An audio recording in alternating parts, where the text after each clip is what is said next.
sa paroroonan. Sulong lang, laban lang, malayo pang patutunguhan. Andito lang ang iyong pamilyang aalalay. Ito ang ATFI. Dahil ikaw ang dahilan, mas tumibay ang aming sambahan. Mula noon pa man ikaw ang sagana. Walang kubay ang pagmamahalan, inilubos ka pa sa salamatan. Sa iyong gabay kami ay nagpara. Tanging ikaw ang dahilan, inilubos ka pa sa salamatan. Sa pamilyang magmumulyo pagkakailanman.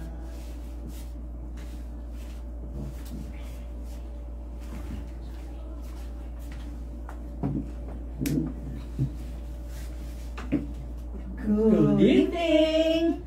Welcome! This is your show, This is your life, AGT, Anything Goes Topic, Season 7! Oy! Ganda! Kaya pala ganun yung opening natin. Mas mahaba.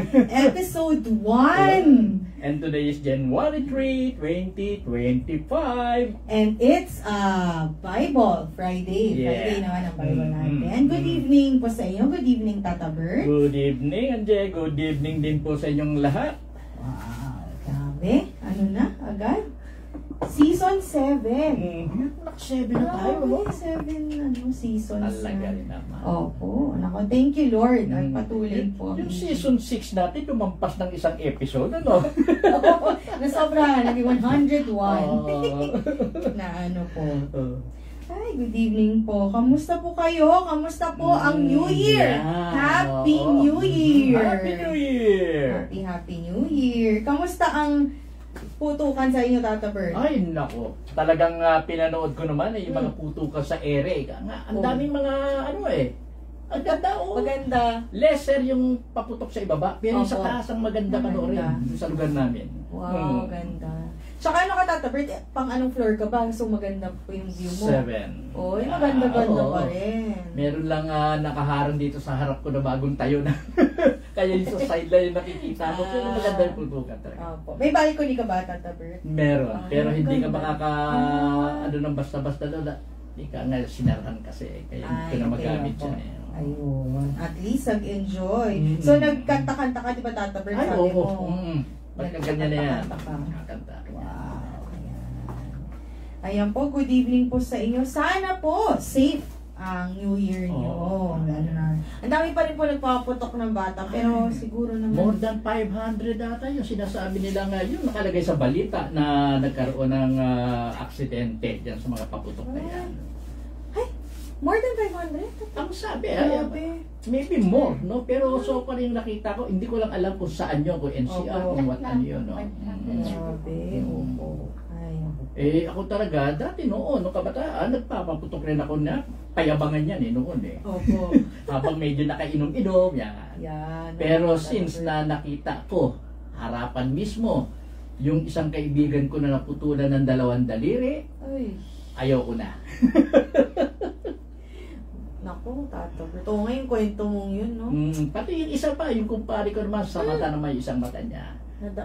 Ano po, Tata Bird? Bulag po yung Bulag na yung isang mata. Ay. Hindi na naremedyohan yun. Opo. Ay, muntik pang madama yung isang mata niya. Bukin lang ngayon yung isang mata nakakakita pa. Naku, buti na lang. Kaya, naku po, as much as possible, pwede naman po ibang klase ng ingay. Yung torotot. Ay, musika. Ayan, tulad ni Tata Bird. Ay, mga nag-aaway na mag-joke lang. Paano nag-aaway? New Year. Ayan, yes. Happy birthday. Ay, belated happy birthday po pala kay Anna Marie Vergara. Ayan. Happy belated birthday po. Ayan. Wait lang po, ay naayos ko lang po yung pag-share. Ayan po. So, napapansin niyo po ulit, kami pa rin po ni Tata Bird. Oo, wala pa si Senyor. Medyo hintay-hintay lang, maghintay lang po tayo, no? Kung namimiss nyo si Senyor, mas namimiss po namin talaga. Opo. Siyempre, iba pag si Senyor Iba na talaga pag paliwanag. nandito. Correct. Ayan po. Ayan. So, ang healing po natin, Tata Bird, bukas back to regular programming Ayun, po. yun naman, oo. Opo. Okay. good din. Ganun pa rin yan. Ang medyo ano lang talaga, kung wala pa rin sa senior, ay yung diagnosis lang. Ay, okay. Kulang lang sa diagnosis. Anyway, sa pagpunta naman natin ng gamutan ang hangad naman natin kagalingan Yes, tama naman. Yun ang importante. Ay, lahat naman ng instrumento, lalo na si Yes. senior, instrumento po siya. Ayan po. Sige po, Tata Bert, gustuhin ko mang iwasan ang pagtanong ng mga balita dahil medyo hindi maganda sunod-sunod. totoo. Pero Totoo. pag-usapan din po natin para aware din po yung mga tao.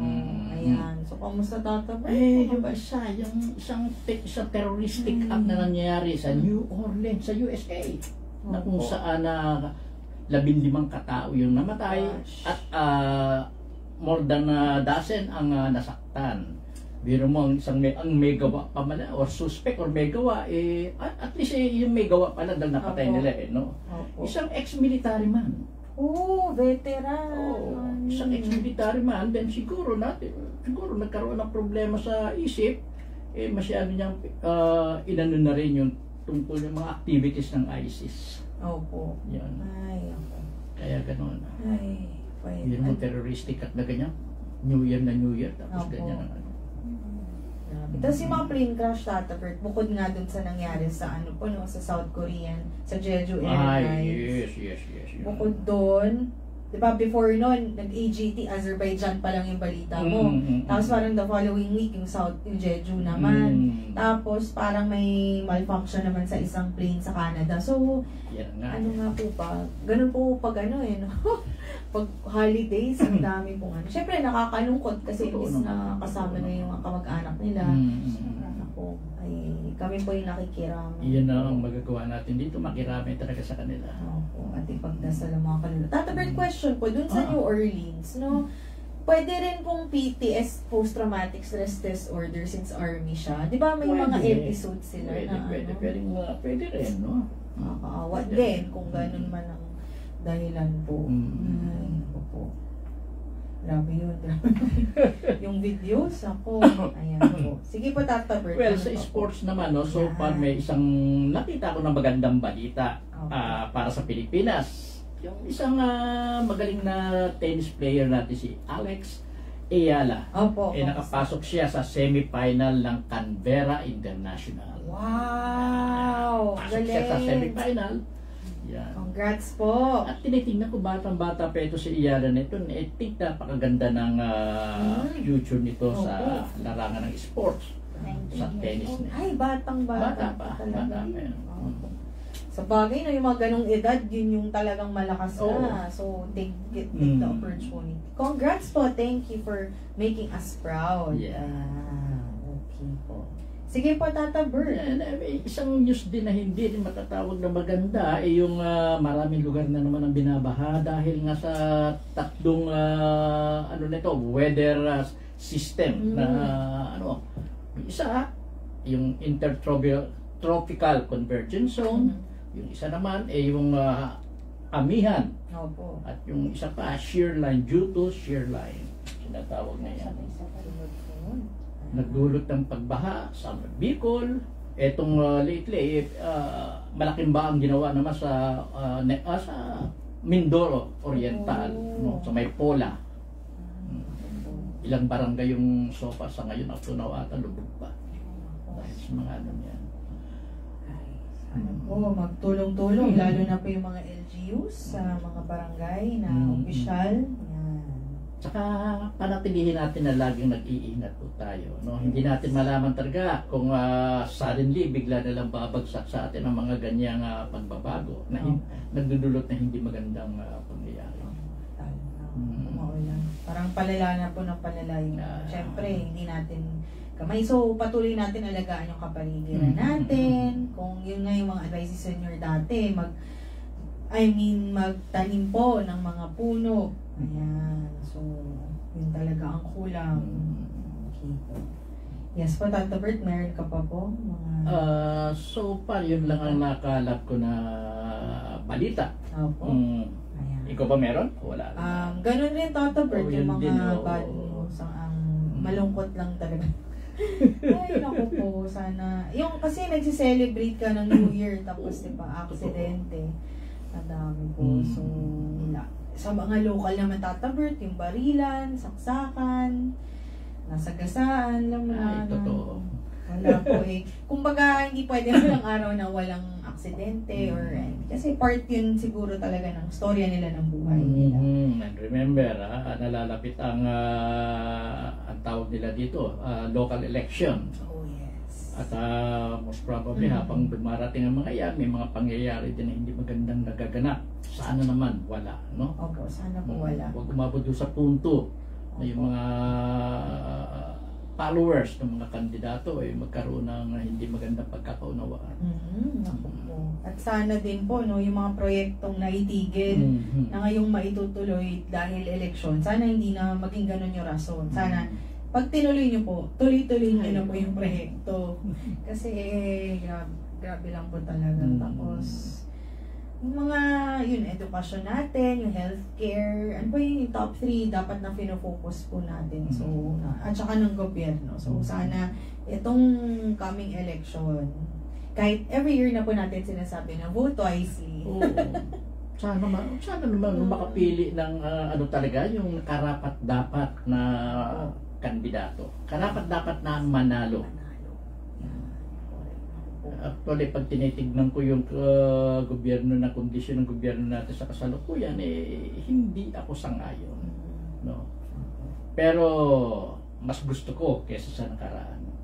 Oo po naman, Tata Bert. Grabe rin naman yung nangyari nakaraan. At least, better. So, i-ano natin, pag-pray natin na mas umayos pa po.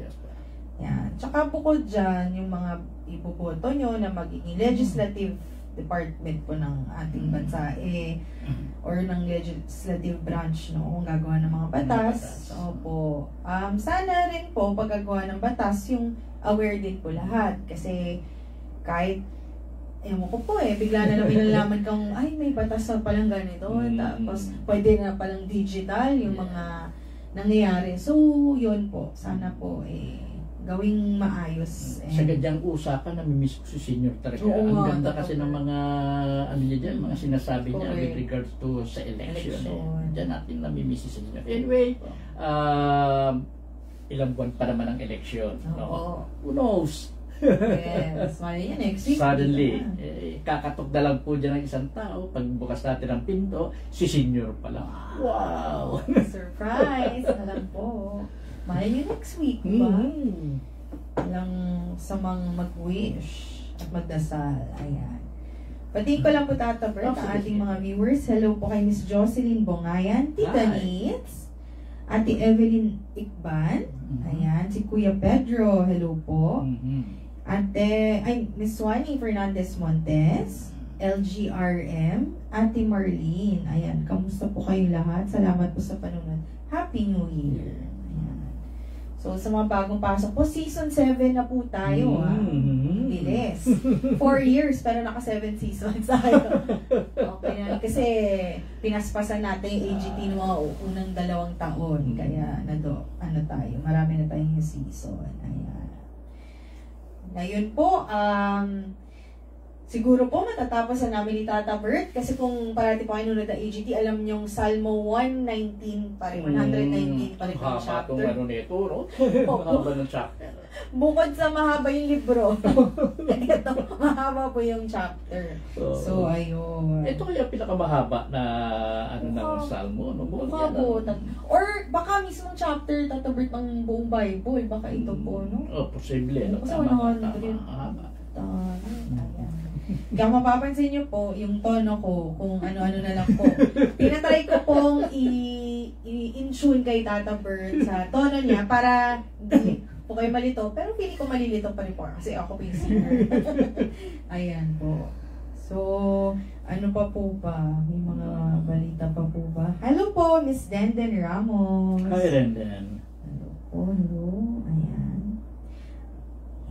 Ano pong mga wish nyo this year? Tata Bert, ikaw, anong gusto mong mangyari sa'yo this year?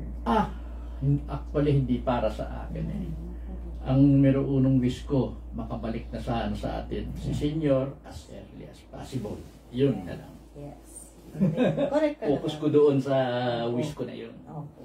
Naku, pag sabay-sabay at pare-pareho naman tayo ng wish, at kayo po, Diba? Pag pare-pareho tayong at marami tayong nag-wish ng iisang wish na gano'n na sana bumalik si Senyor. Naku, lalong mapapabilis ang pagbalik ni Senyor. Kaya sabay-sabay po natin i-pray yan at i-wish. Lalo na po may vigil po mamaya na online, makaka-join po kayo. So please join us kasi para pareho makabalik na si Senyor. Kasi syempre dami na rin pong pasyente nag-aantay. Ayan, at tinitiis yun na lang po kami ni Kano. Joke lang. We're trying our best. Pero syempre iba pa rin pag si Senyor po. Totoo naman. Kaya, magandang wish yan.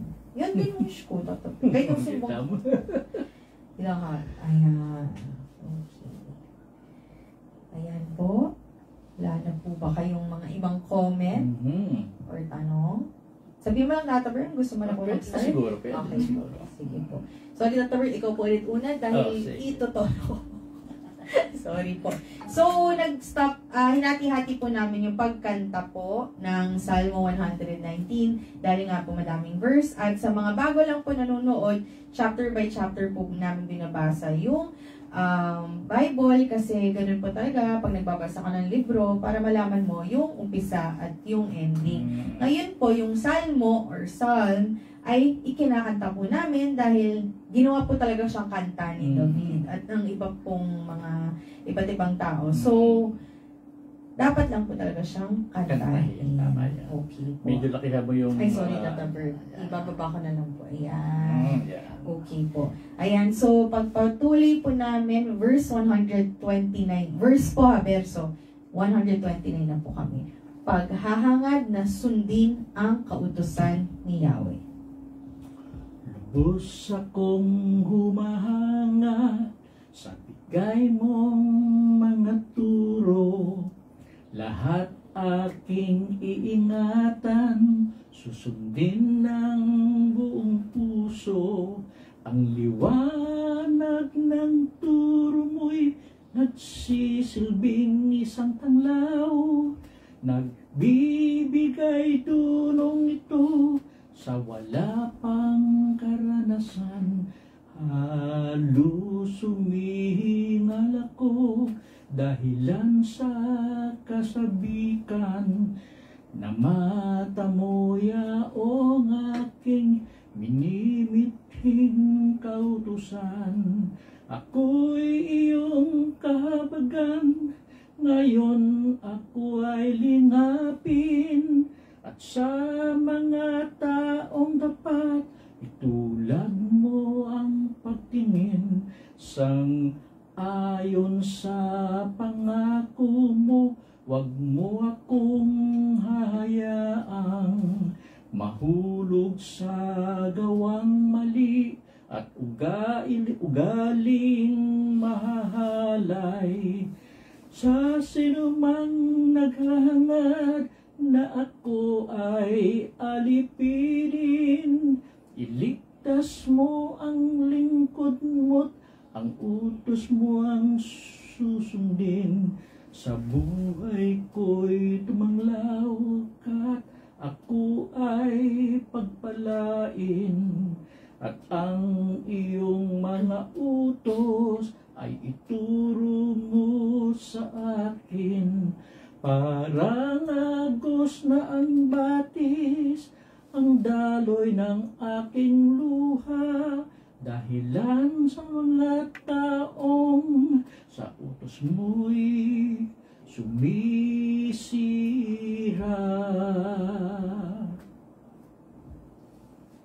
Ang katarungan ng kautusan ni Yahweh.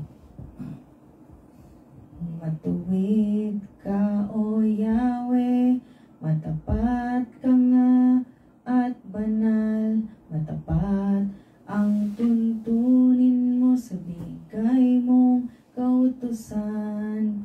Yaong mga tuntunin mo, iniukol mo sa amin. Sa lahat ay naaangkop at matapat ang layunin. Nag-aapoy ang galit ko, sa puso ko'y nag-aalab. Pagkat yaong kaaway ko, sa utos mo'y yumuyurap. Ang pangalan subok na't walang mintis. Kaya naman ang lingkod mo'y labis itong iniibig. Kung ako may walang saysay at kanilang itinakwil, gayon pa man ang utos mo, hindi pa rin lilimutin. Ang taglay mong katapatan, kailan may di kukupas. Katuruan mo'y totoo, at ito ay walang wakas. Ang buhay ko'y nalilipos ng hirap at suliranin. Ngunit ang iyong kautusan ang sa akin umaaliw. Ang lahat ng tuntunin mo'y matuwid at walang hanggan. Bigyan ako ng unawa at ako ay mabubuhay. Panalangin upang iligtas ng Diyos.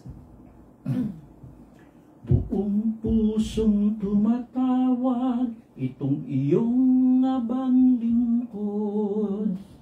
Ako'y iyong dinggin, Yahweh, at susundin ko ang utos. Tumatawag ako, Yahweh, sa iyo ay dumaraing. Iligtas mo ako ngayon nang ang utos mo ay sundin. Madilim pa ang lingkod mo, ay gising na't tumatawag. Sa pangako mong iniwan, pagkat ako'y nakalagak. Hindi ako makatulog magdamag na laging gising. At ang aking binubulay ang bigay mong aralin. Ako'y dinggin mo, O Yahweh, ayon sa iyong pag-ibig.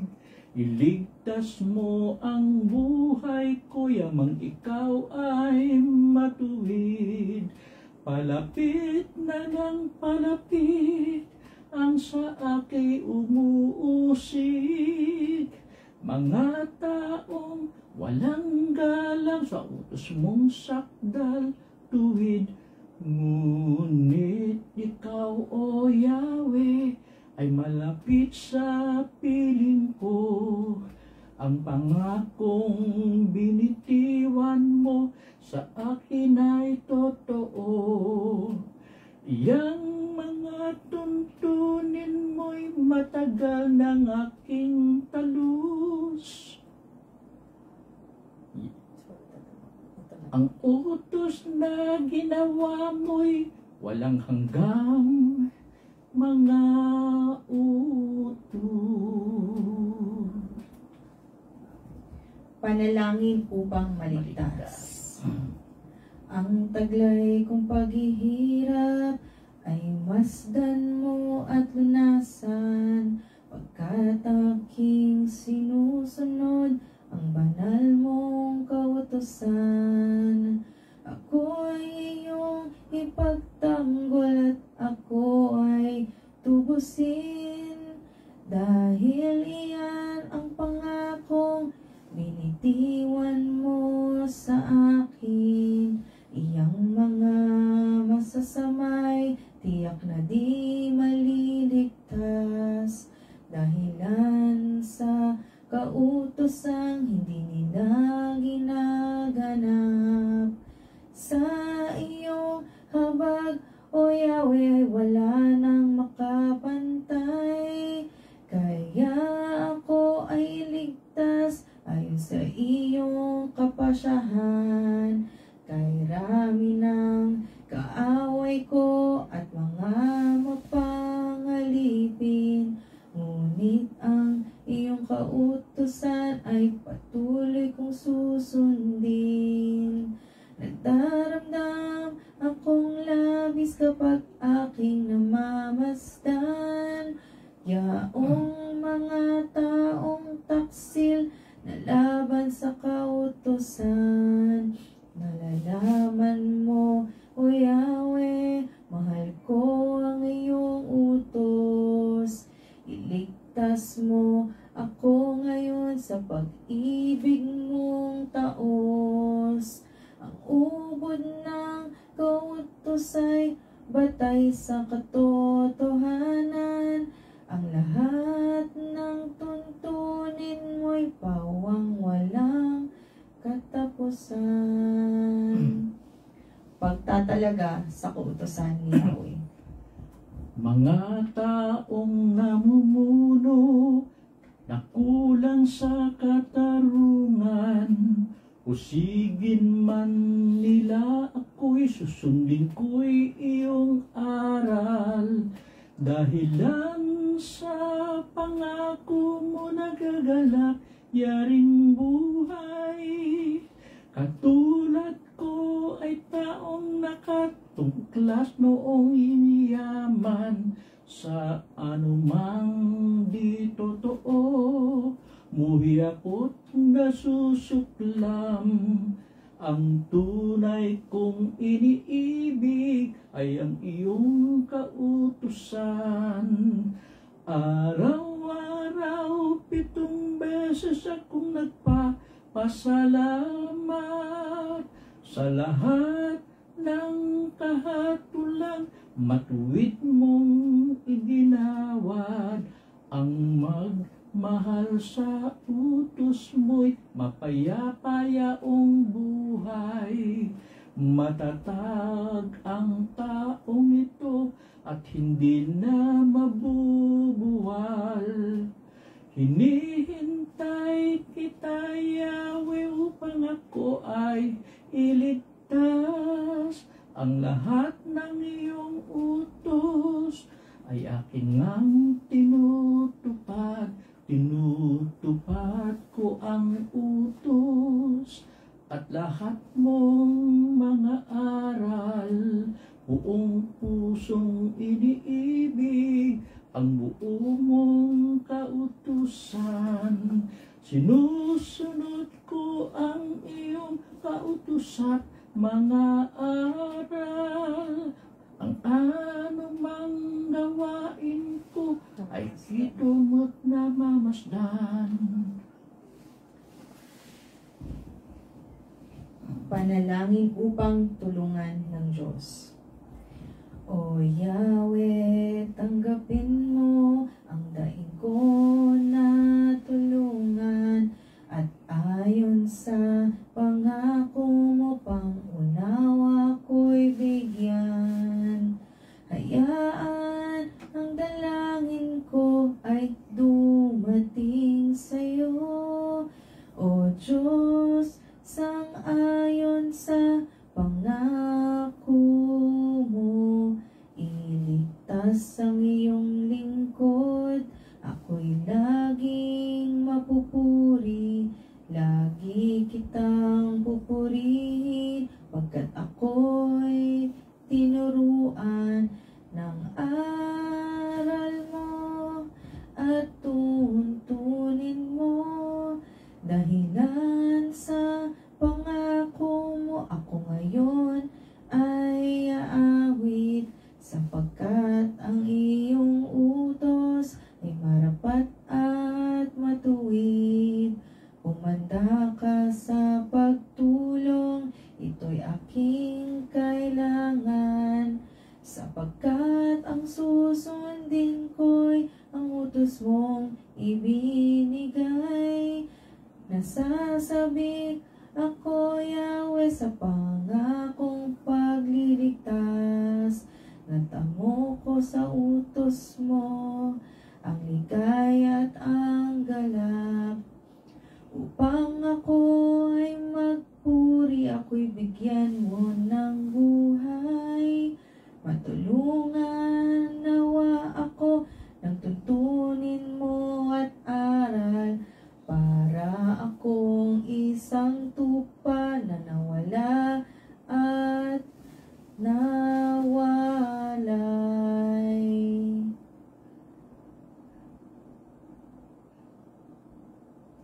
Hanapin mo, sorry po, hinanap nga po natin. Hanapin mo ang lingkod mo, ako ngayon ay lapitan, pagkat ako ay sumunod sa lahat mong kautusan.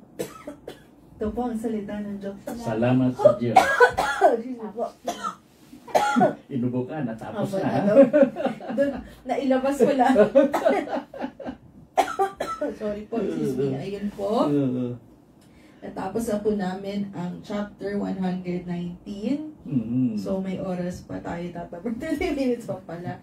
Wait lang po. So, 120 na po tayo. Hanapin ko lang po. 120. Hello po sa mga kaka-join lang po. Sila Ate Ginay, Hi, Tita Ginay. Judy, si Aiko Olarte, yan, Ate Nara, Kuya Joseph. Sorry po. Grabe, nailabas po lahat. Pasensya na po. Ayan po, good evening po sa inyong lahat. Ayan po. So, chapter 120 na po tayo. Sa dami nung 119 tatabert, yung 127 verses lang. Okay po. Ayan. So, chapter 120 na po tayo ng Salmo. Sorry po. At galit rin siya sa boses ko. Ayan. Panalangin upang tulungan ng Diyos. Isang awit ng pag-akyat upang sumamba.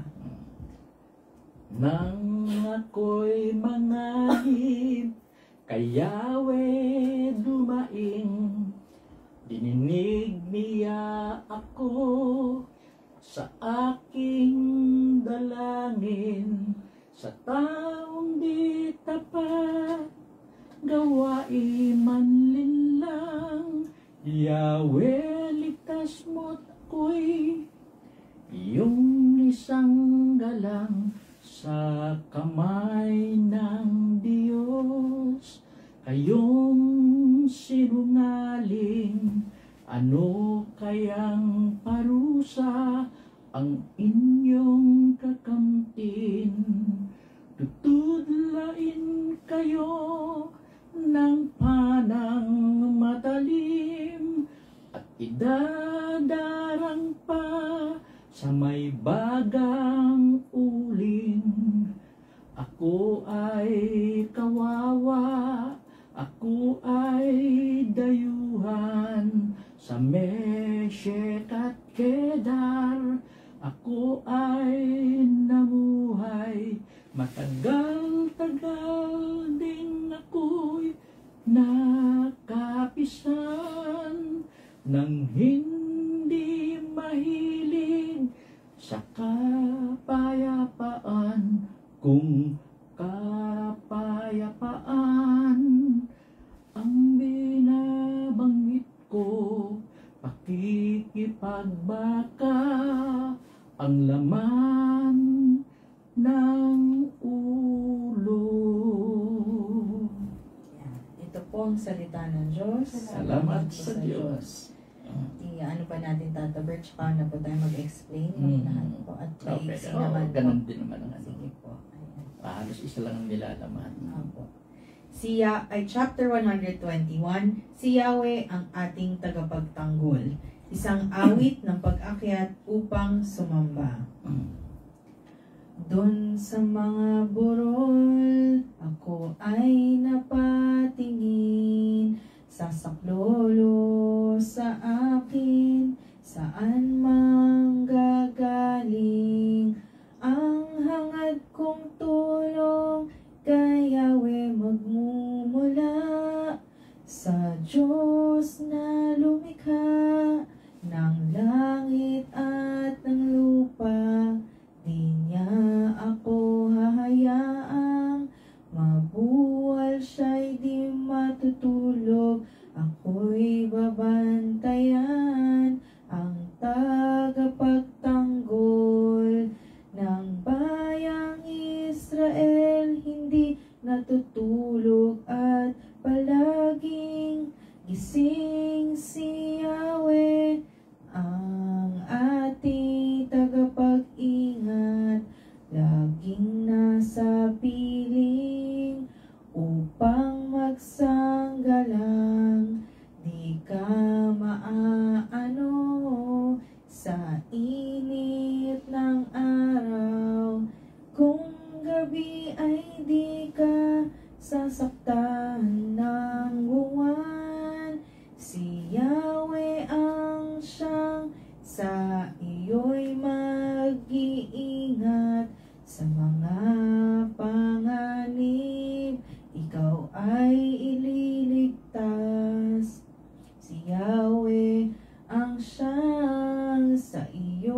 Saan man naroon, ikaw ay iingatan. Di ka maaano kahit na kailan. Yan. Ito po ang salita ng Diyos. Salamat sa Diyos. Chapter 122, awit ng parangal para sa Jerusalem, isang awit ng pag-akyat upang sumamba, kata ni David.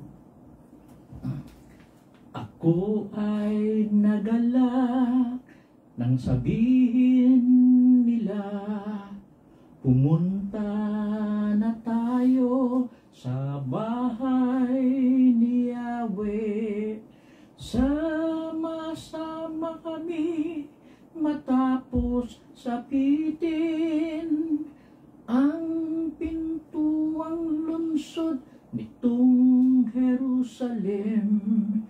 Itong Jerusalem ay napakaganda, matatag at maayos na lungsod siya.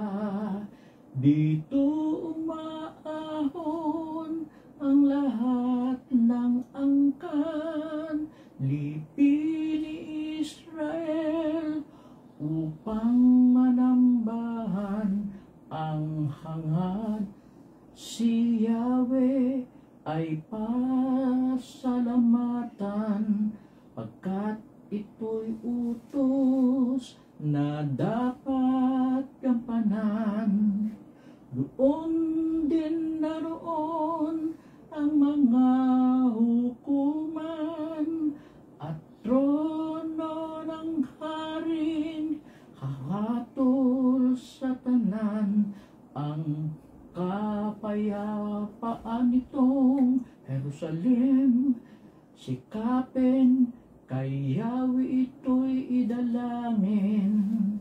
Ang nangapagmamahal sa iyo'y pagpalain. Humayapan nawa ang banal na bayan, at ang palasyo mo ay maging tiwasay. Alang-alang sa kasama at pamilya ko, sa iyo Jerusalem.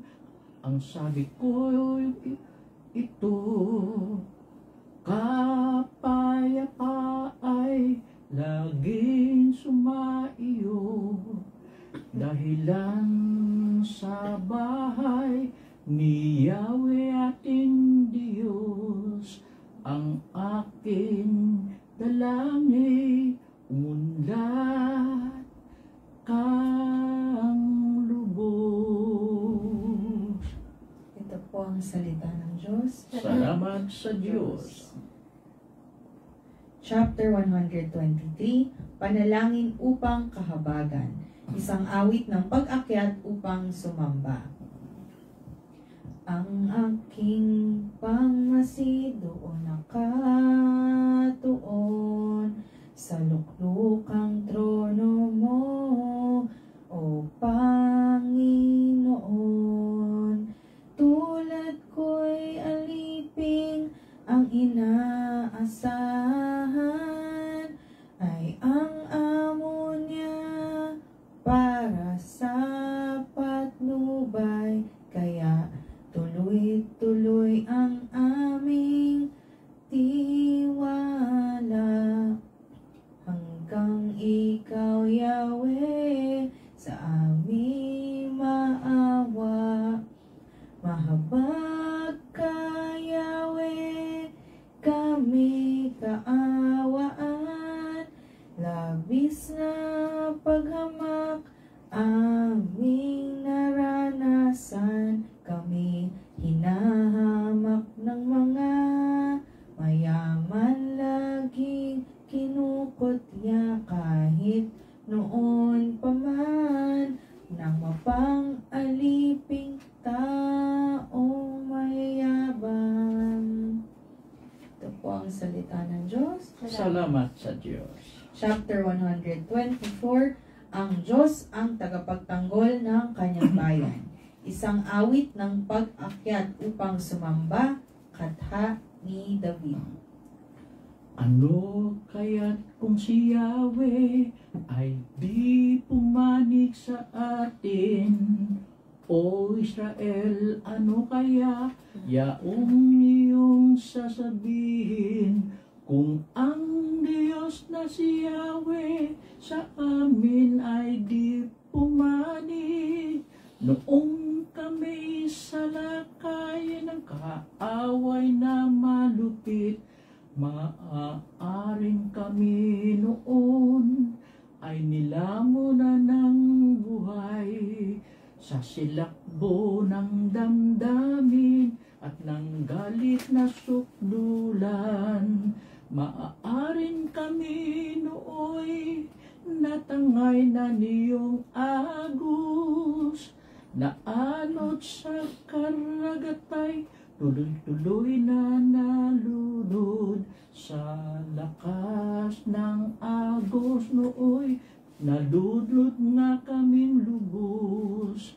Tayo ay magpasalamat, si Yahweh ay papurihan, pagkat tayo'y iniligtas sa malupit na kaaway. Ang katulad nating ibong sa bitagay nakatakas, lubos tayong nakalaya nang ang bitag ay mawasak. Tulong nating kailangan ay kay Yahweh nagmumula, pagkat itong lupa't langit tanging siya ang lumikha. Pagkat itong lupa't langit tanging siya ang lumikha. Ito po ang salita ng Diyos. Salamat sa Diyos. Chapter 125. Kaligtasan ng mga lingkod ng Diyos. Isang awit ng pag-akyat upang sumamba. Parang bundok Zion, ang taong kay Yahweh ay nagtitiwala. Kailan may di makikilos, hindi mauuga. Itong Jerusalem ay naliligiran ng maraming bundok, gayon nagtatanggol sa mga hinirang. Si Yahweh ating Diyos, taong masasama ay di hahayaang laging mamahala, pagkat maaring ang mga pinili ay mahawa. Sama-sama ang mga mabait na tapat, sumunod sa iyong kautusan. Sana'y pagpalain mo sila, O Yahweh,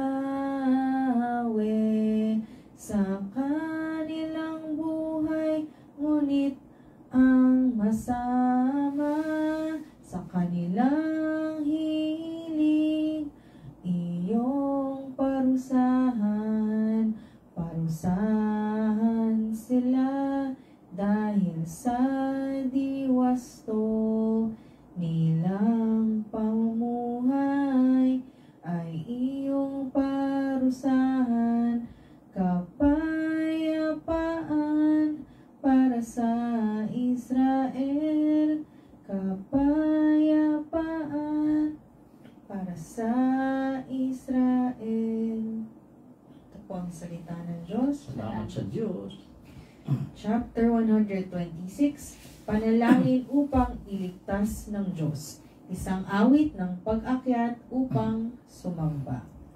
Nang lingapin tayo ni Yahweh at Sion ay ibalik ang nangyaring kasaysay at parang isang panaginip.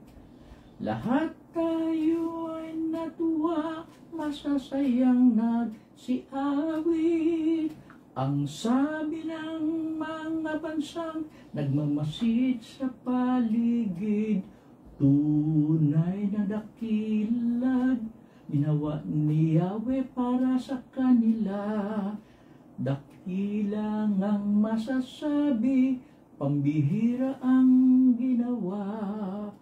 Kaya naman kami ngayon nagdiriwang natutuwa kung paanong inuulan itong mga tuyong batis sa sariling bayan namin. Yahweh, kami ay ibalik, silang tumatangis habang nagsisipag tanim. Hayaan mo na ang mag-ani na puspos ng kagalakan. Silang mga nagsihayong dalay binhit na nanangis, ay aawit na may galak, dalay ani pagbalik. Ito po ang salita ng Diyos. Salamat sa Diyos. Chapter 127, Pagpupuri dahil sa kabutihan ng Diyos. Isang awit ng pag-akyat upang sumamba, katani Solomon. Maliban nga na si Yahweh ang nagtatag nitong bahay, ang ginawa ng nagtayo ay wala ring kabuluhan. Maliban nga na si Yahweh ang sa lunsod ay gumabay, ang pagmamasid ng bantay ay wala ring saysay. Hindi dapat pakahirap magpagal sa hanap buhay. Maaga pa kung umangon, gabing-gabi kung humimlay, pagkat pinagpapahinga ni Yahweh ang kanyang mahal. Kaloob nga ni Yahweh itong ating mga anak, ang ganitong mga supling pagpapalang mayroong galak. Ang lalaking mga anak sa panahong kabataan, ang katulad ay palaso sa kamay ng isang kawal. Mapalad ang isang taong mapalasong tulad niyan. Hindi siya malulupig at malayo sa kahihiyan. Kung sila man nakalaban ay magtagpo sa hukuman. Ito po ang salita ng Diyos. Salamat po sa Diyos. Chapter 128, ang bunga ng pagsunod kay Yahweh. Isang awit ng pag-akyat upang sumamba. Mapalad ang bawat tao na kay Yahweh ay may takot. Ang maalab na nais sumunod sa kanyang utos. Kakainin niya ang bunga ng kanyang pinaghirapan. Ang taong ito'y maligaya, maunlad ang pamumuhay. Sa tahanan ang asaway, parang ubas na mabunga. At bagong tanim na olibo, sa may hapag ang anak niya. Ang sino man kung si Yahweh buong pusong susundin, buhay niya ay uunlad at laging pagpapalain. Mula sa sayon pagpapala nawa ni Yahweh ay tanggapin at makita habang buhay pag-unlad ng Jerusalem. Ang magiging iyong apo nawa iyong makita rin. Nawa'y maging mapayapa itong bayan ng Israel. Ito po ang salita ng Diyos. Salamat sa Diyos. Ako na po mag-last at the bird. Mm. Chapter 129, isang awit ng pag-akyat upang sumamba. Panalangin laban sa mga kaaway ng Israel. Ihayag mo, O Israel, ang ginawa ng kaaway. Sa simulang musigin ka, mula pa ng kabataan, simula panong bata, ako'y di na nilubayan, mahigpit na pinag-usig, bagaman din nagtagumpay, ako ay sinaktan nila, ang likod ko'y sinugatan, mga sugat na malalim, parang bukid na binungkal. Ngunit ang Diyos na si Yahweh, palibhas ay matuwid. Pinalaya niya ako at sa hirap ay inalis. Nawa itong mga bansang laging namumuhi sa Zion.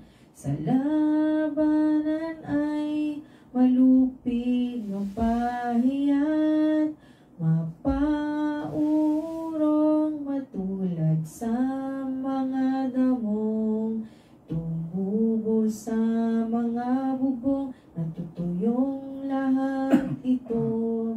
Kahit ito'y bagong sibol, di na ito binibigkis at hindi na tinitipon. Kahit isang tumara ay di man lamang banggitin. Nawa ang pagpapala ni Yahweh ay iyong tanggapin. Sa pangalan ni Yahweh, pagpapala iyong tanggapin. Ito Ang salita ng Diyos. Salamat po sa Diyos. Ayan po. So, sa akin po, no, yung summary po, ako sige na. mas maganda po yung sa'yo, Tataber. Sa akin po, overall, talagang, yung mga pagsubok, kahit ito pong panahon nila, dumarating, mas malala pa nga po eh, kasi di ba wala naman silang enough tools, tulad sa ating ngayon ng modern times, pero, hindi man enough yung mga kagamitan nila, pero, more than enough na po yung ginagawa ni Yahweh sa kanilang pagpapala, yung pag humihingi po sila dumitingin ng suporta, ng proteksyon, na kahit anong klaseng dasal po, nakikita po natin na ganun po katibay ang pananampalataya nila. Na kahit nahihirapan na si David, si Solomon, at yung iba pong mga nag-alay po ng awit dito sa chapters at verses na binasa po natin, kahit anong hirap, hindi nila nakakalimutan purihin si Yahweh. Kasi sa ngayon, siguro po may mga pagkakataon na may pagsubok, nanghihina tayo, nakakalimutan na natin siya. Pero maganda po na binabalikan natin yung mga storya nito at nakakanta natin yung praise songs ni David, no? Doon natin ma-realize, parang kumbaga mahihiya tayo sa mga pinagdaanan nila sa pinagdadaanan natin ngayon. Na mas grabe pinagdaanan nila, pero yung pananampalataya nila ay ganun katibay, ganun katigas. Kaya nakakatuwa po at naipamahagi natin ang pagkanta. Pero patuloy pa rin po kasi hanggang 150 chapters po ito. Thank you po. Wow, 129 pala, inabot Opo. natin. Yes. Actually, doon sa huling verse ng 119, yung huling dalawang verse, it pertains na naman doon sa mga kautusan na talagang sinusunod nila upang, dahil ano rin ano ba ito? Hinahangad din nila na alam nila na tutulungan sila ni Yahweh. Kaya kahit na anong hirap hinaharap nila, dahil alam nila nakasubaybay lagi sa kanila si Yahweh. At totoo naman yon. Dito naman sa mga huling sumunod na verses na ito, na umabot hanggang 129, iisa lang naman. Dito, inikwento nila sa pamamagitan ng pagkanta, yung mga dinanas ng mga taga-Israel, yung dinanas ng kanilang bansa, sa mga panahon ng giyera, sa mga panahon ng taghirap. Pero hindi po sila, despite the fact na ganun nga kanilang sinabi, hindi sila bumibitaw kay Yahweh. Nawa, kung ano ba tawag dito? Ano natin, ikukumpara natin sa panahon ngayon, ganun din po sana ang tao. Huwag bibitaw sa Diyos. Anumang hirap ang daranasin po natin, anumang hirap ang pinapatunguhan natin. Huwag tayong bibitaw sa Diyos. Huwag tayong lilihis ng landas. Diretso lang tayo sa ating paniniwala sa Diyos. Diretso lang tayo sa ating pagmamahal sa Diyos. At maaayos din po lahat yan. Sa bandang huli, magiging maayos po yung ating pamumuhay, magiging maganda ang takbo ng ating buhay. Yun lang po masasabi ko sa bagay na yan. Thank you. Well, Anje, Sige, patatabi. Go ahead po. Mahaba-haba pa. Naka 129 na rin tayo. Opo, so ano na lang po, 20 chapters na lang po. Konti na lang yan. Try natin na ito. Sana po, napagtsatsagaan nyo kami ni Anje. Sa totoo lang, talagang sabihin na natin yung aming paliwanag. Para sa amin, parang kulang pa rin yan. Iba talaga kung nandito si Senyor. Hopefully, isama natin sa ating panalangin na nawa makabalik na natin sa atin si Senyor at na makasama natin dito sa AGT, na makasama natin sa healing. Mas kumpleto kasi talaga pagkasama natin si Senyor. Thank you, Dr. Bird. At malapit na tayo makumpleto. So, Yes. patuloy kung sila ay ganyan katibay ang pananampalataya, tayo rin tibayin natin Yes, ang tama. pananampalataya, Ganda yun. paniniwala, Dr. Bird, na Tama. next week, nandito na si Senyor. Pre-measure si Senyor eh. Next week, dapat dito ka na, Senyor, pag-pray natin. So, yun lang po. Dahil si Tata Bert po ang magle-lecture, bukas ako na po ang mag-i-introduce. So, bukas po, 118th lecture na po. Oo. Ayan, care of Tata Bert po. Siya pong lecture bukas at may healing pa rin po. Ayun. So, sana po marami po kayong natutunan, na-realize, at patuloy po kayo sumubaybay sa AGT. Ang lecture po bukas, may online pa rin po. So, yes, let's all pray for Tata Bert. Napakaganda po na lecture ni Tata Bert na nakaraan, 117. So, panoorin niyo po sa mga hindi pa nakakulit. Ganda po na pag-explain, Tata Bert. So, yun po. Thank you po, Tata Bert. Marami pong salamat. Magandang gabi po sa inyong lahat. God bless po. Happy New Year. Ay, ano ba yan?